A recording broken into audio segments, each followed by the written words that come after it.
Bonjour à tous. Dans cette vidéo, nous allons vous présenter un historique des techniques d'étude des interactions moléculaires. Toute interaction moléculaire est caractérisée par des liaisons moléculaires. Dans le cas des interactions entre protéines, il s'agit toujours de liaisons faibles, comme les liaisons hydrogène ou les liaisons de Van der Waals. La liaison hydrogène implique un atome d'hydrogène et un atome électronégatif, comme ici l'oxygène. La liaison de Van der Waals correspond à une interaction électrique faible. Une des premières interactions ADN-protéines mises en évidence concerne la chromatine. Dans les cellules eucaryotes, nous trouvons de l'ADN sous une forme particulière. Il est en effet enroulé autour d'histones, découvertes en 1884, formant des nucléosomes qui, en s'assemblant, vont former la chromatine. Cette dernière existe sous différents niveaux d'organisation qui permettent une régulation de la transcription. L'euchromatine correspond à la chromatine relâchée. L'ADN est alors accessible à la machinerie de transcription et on dit que le gène est on. L'hétérochromatine correspond à la chromatine condensée. L'ADN devient inaccessible et le gène devient off. D'autres protéines se lient également à l'ADN et participent à cette régulation de la transcription. Il est donc très intéressant de développer des techniques d'étude des interactions ADN-protéines pour étudier cette régulation, notamment pour étudier l'action des facteurs de transcription. En 1978, Gallas et Schmitz mettent au point la technique de footprinting, réalisable in vitro. La technique de footprinting permet de déterminer la séquence exacte d'ADN sur laquelle une protéine d'intérêt va se fixer.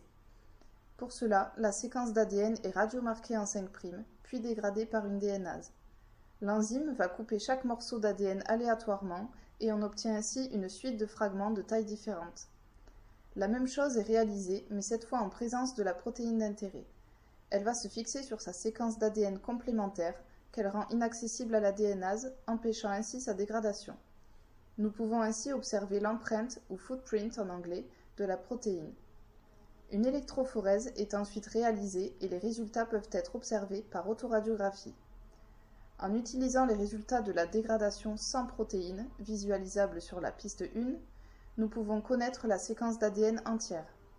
La piste 4 présente les résultats en présence de la protéine à concentration maximale. Nous observons clairement l'empreinte de la protéine et nous pouvons ainsi déduire la séquence exacte d'ADN sur laquelle cette protéine se fixe. Cette technique a aujourd'hui évolué et est dorénavant réalisable in vivo à partir de cellules traitées avec le diméthylsulfate. Cependant, il existe encore quelques limites à cette technique. En effet, elle ne permet pas de connaître la nature de l'interaction ni la fonction de la protéine étudiée. Quelques années plus tard, en 1981, est découverte la technique EMSA, plus connue sous le nom de retard sur gel. Cette technique a été mise au point in vitro, tout d'abord pour détecter les facteurs de transcription se liant à des séquences spécifiques de l'ADN.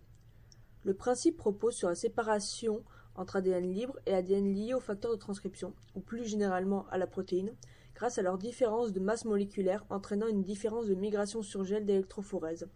En effet, l'ADN lié est plus lourd et migre donc moins loin. C'est ce qui est appelé le retard sur gel. Les interactions étudiées in vitro ne sont pas toujours représentatives de la réalité physiologique. Il est donc primordial de pouvoir étudier les interactions moléculaires in vivo. Pour ce faire, une des techniques les plus couramment utilisées encore de nos jours est la technique de double hybride et sa variante, le simple hybride. La technique de double hybride, développée en 1989 par Fields et Song chez la levure Saccharomyces cerevisiae, est très répandue pour mettre en évidence l'interaction entre deux protéines. Deux constructions plasmidiques sont réalisées, un appât et une proie. L'appât correspond à une protéine d'intérêt X fusionnée à un domaine de liaison à l'ADN, BD. La proie correspond à une protéine Y fusionnée à un domaine d'activation de la transcription, AD. Lorsque Y interagit avec X, les deux domaines BD et AD sont proches et un gène rapporteur est alors transcrit. Il peut s'agir par exemple de LAGZ qui code pour la bêta-galactosidase. Cette enzyme transforme le X-gal, un substrat incolore, en un composé bleu. Il est alors possible de sélectionner les colonies bleues témoignant de l'interaction entre X et Y. Le simple hybride, mis au point au début des années 90, permet de mettre en évidence l'interaction entre une protéine, par exemple un facteur de transcription, et une séquence d'ADN. Fonctionnant de façon similaire au double hybride, cette méthode s'effectue in vivo, chez la levure, et met en jeu un appât et une proie. L'appât correspond à la séquence d'ADN d'intérêt placée en amont d'un promoteur et d'un gène rapporteur. La proie correspond au facteur de transcription d'intérêt fusionné à un domaine activateur de transcription spécifique du promoteur. Ainsi, lorsque le facteur de transcription se lie à la séquence d'ADN, le domaine activateur se fixe sur le promoteur et induit ainsi la transcription du gène rapporteur. Les méthodes de double et simple hybride sont rapides à mettre en œuvre et peuvent être utilisées en criblage à haut débit. Cependant, le principal inconvénient de cette méthode est la génération de nombreux faux positifs. Des problèmes de repliement de la protéine de fusion peuvent également rendre l'interaction avec l'ADN impossible. Depuis, diverses versions améliorées ont été développées en utilisant d'autres types de gènes rapporteurs, notamment des marqueurs d'oxotrophie, d'autres domaines de lésions à l'ADN, ou même en transposant la méthode dans d'autres systèmes comme les bactéries et les mammifères. De nombreuses techniques d'étude des interactions protéine-protéine se basent sur l'affinité entre ces protéines. La chromatographie d'affinité est une méthode permettant de séparer et purifier des constituants d'un mélange complexe in vitro. Un outil communément utilisé pour cela est la colonne simple, décrite en 1906 par M.S. Tswett. Pour commencer, on choisit judicieusement le ligand, qu'on lie à une résine qui correspond à des billes d'agarose. On va ensuite faire passer notre échantillon comprenant la protéine à purifier dans une colonne contenant la résine liée au ligand. Seule notre protéine d'intérêt possède de l'affinité pour le ligand et va venir s'y fixer. Une étape de lavage permet d'éliminer le non fixé, puis la protéine d'intérêt est ensuite éluée et nous pouvons ainsi la récupérer.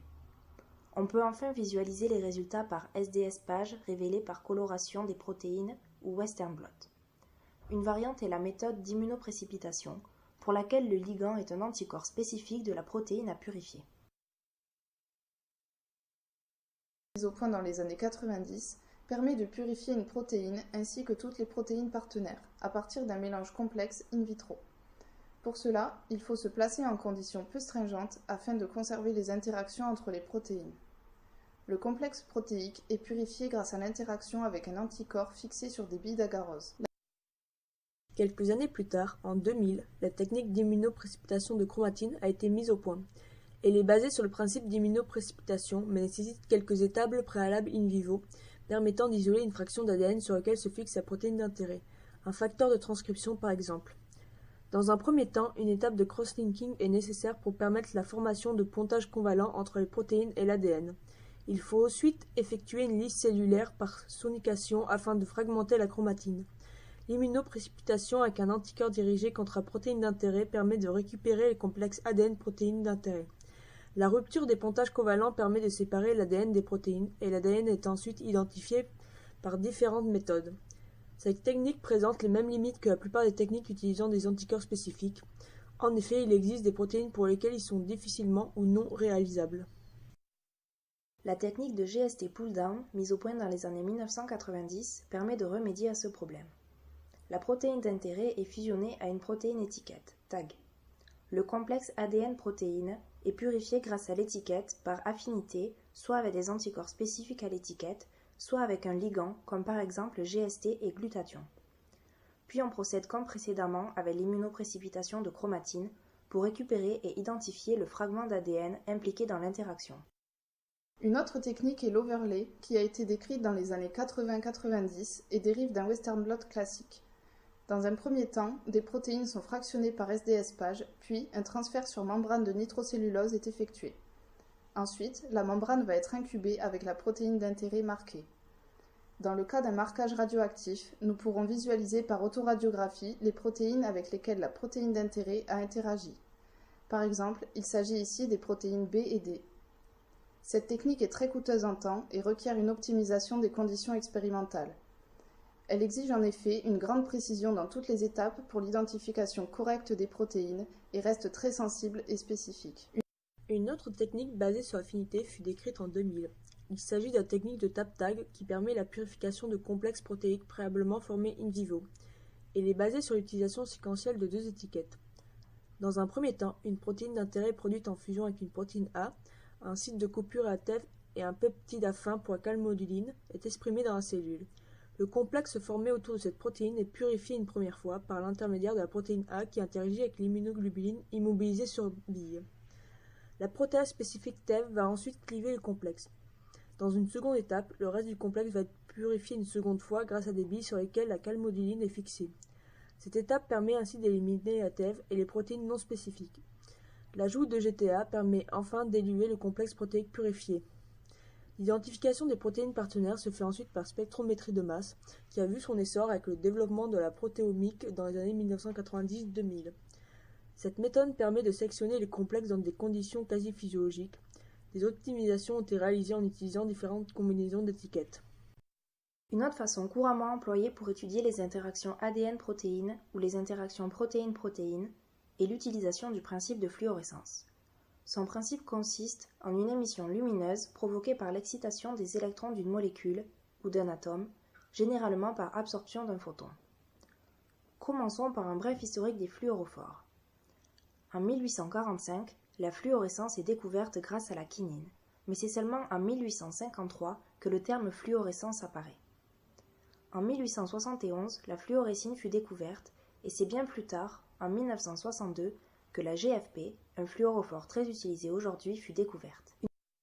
Mise au point en 2001, le FRET est une technique in vivo qui repose sur l'interaction entre deux protéines, chacune couplée à un fluorophore différent.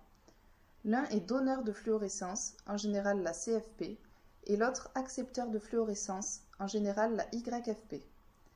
Lorsque le fluorophore donneur est excité, il émet une fluorescence verte dont la longueur d'onde va venir exciter le fluorophore accepteur s'ils sont proches, qui va à son tour émettre une fluorescence rouge.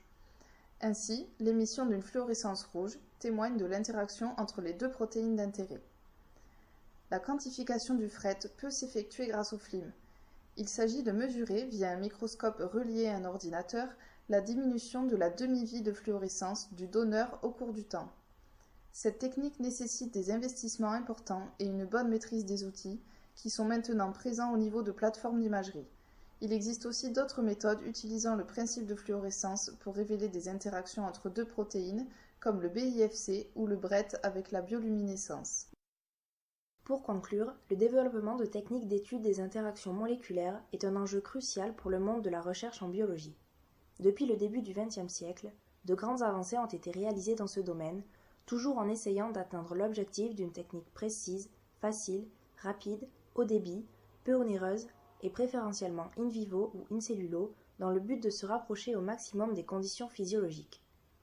Pour donner un exemple, la technique du double hybride a notamment permis le dessin de la première carte d'interaction à l'échelle du génome de la levure Saccharomyces cerevisiae, et suite à cela, un nombre important d'interactomes a été généré pour plusieurs organismes dont l'homme.